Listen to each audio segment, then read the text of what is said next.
A convoy of armored vehicles rumbles down a dusty road in northern Luzon. At the head of the line are Japan's newest military machines, Type 16 maneuver combat vehicles. Headlines flash across screens worldwide. Japan deploys tanks to Philippines, first since World War II.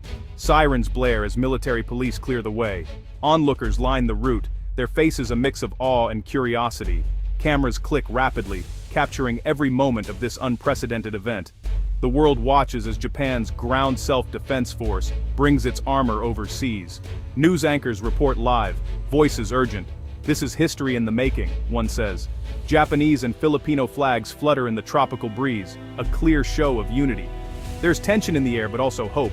Journalists crowd for the best angles, broadcasting images back to Tokyo, Manila, and beyond.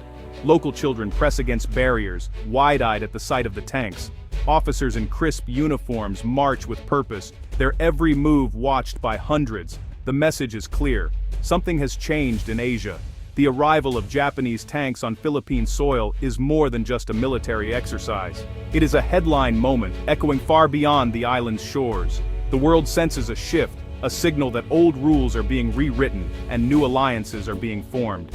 For Japan, this is a step not seen in over 70 years. Since the end of World War II, Japanese armor has not rolled out beyond its own borders. Japanese tanks have become symbols of the country's promise to avoid overseas conflict. Now that tradition is changing. The Japanese constitution, shaped by the trauma of war, kept its self-defense forces at home. The world grew used to a Japan that relied on diplomacy and restraint. Military hardware stayed in Japan's islands, never deployed abroad. Not for battle, nor for exercises of this scale. This deployment is more than a show of force. It is a signal to the world that Japan is ready to step onto the global stage. The decision did not come lightly. For many Japanese, sending tanks overseas reopens memories of a painful past. Yet, as the Type 16 vehicles roll onto Philippine soil, history is made. The world watches, understanding the weight of the moment. Japan is not the same country it was in 1945, but the echoes of that past linger with every armored tread. The scene at the Luzon port is electric. Dock workers pause as the ramp drops, revealing the first Type 16 vehicle. Its crew, faces set in concentration, guided onto Philippine soil. Filipino soldiers, in their own digital uniforms, stand at attention. The crowd cheers, some waving flags, others filming on their phones. News teams from around the globe fan out across the docks. Boom mics catch the low roar of engines. Cameras zoom in on the faces of Japanese officers, their expressions a mix of pride and restraint. Filipino commanders give brisk salutes, a sign of joint effort and mutual respect. Children perch on their parents' shoulders for a better view.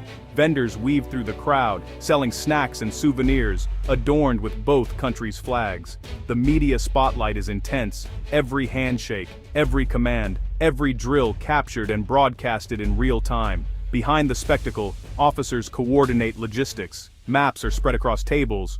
Orders are barked. The drills will be complex, requiring precision and trust.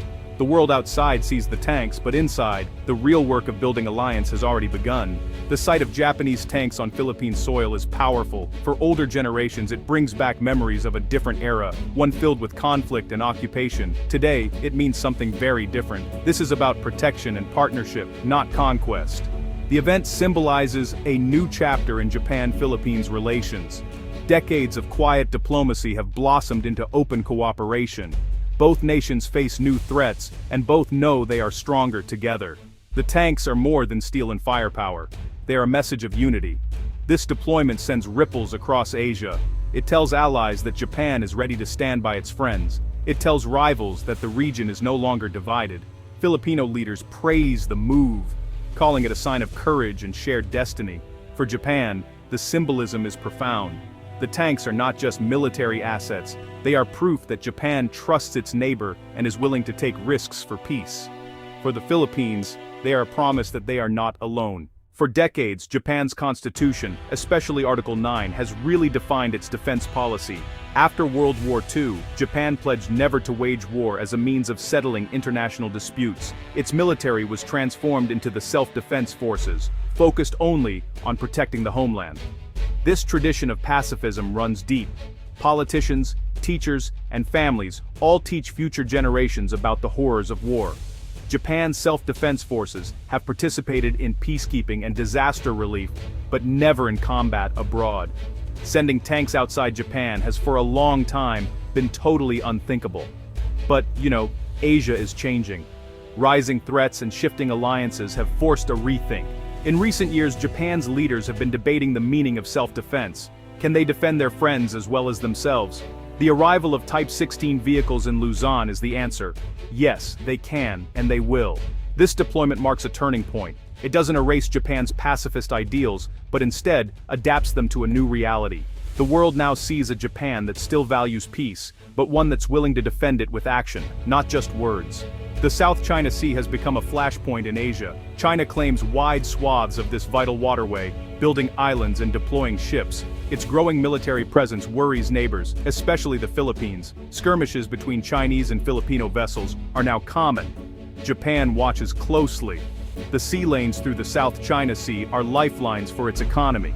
Any threat to these routes is a threat to Japan's survival. As China grows more assertive, countries like Japan and the Philippines look for ways to push back.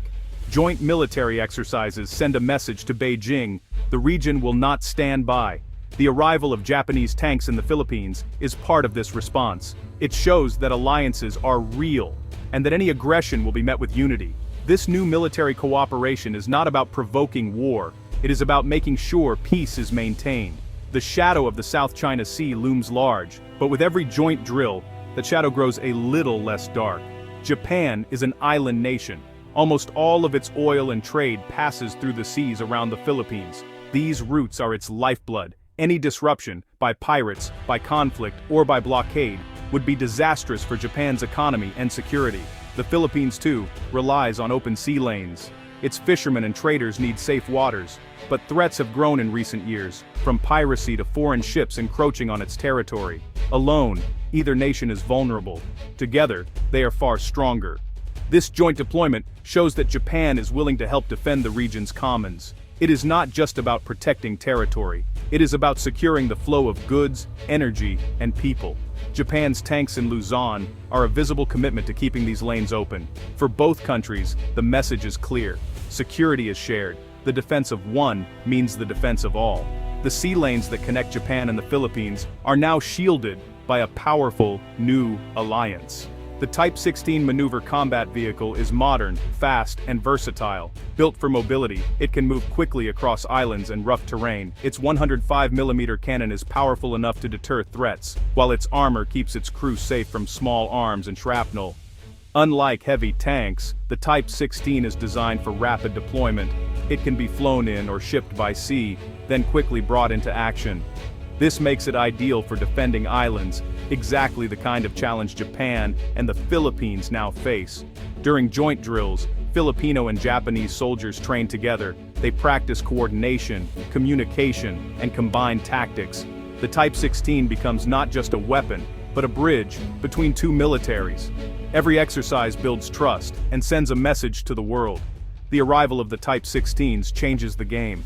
Enemy forces can no longer count on slow responses or weak defenses. The Philippines now has a new line of defense, and Japan has a trusted partner on the front line.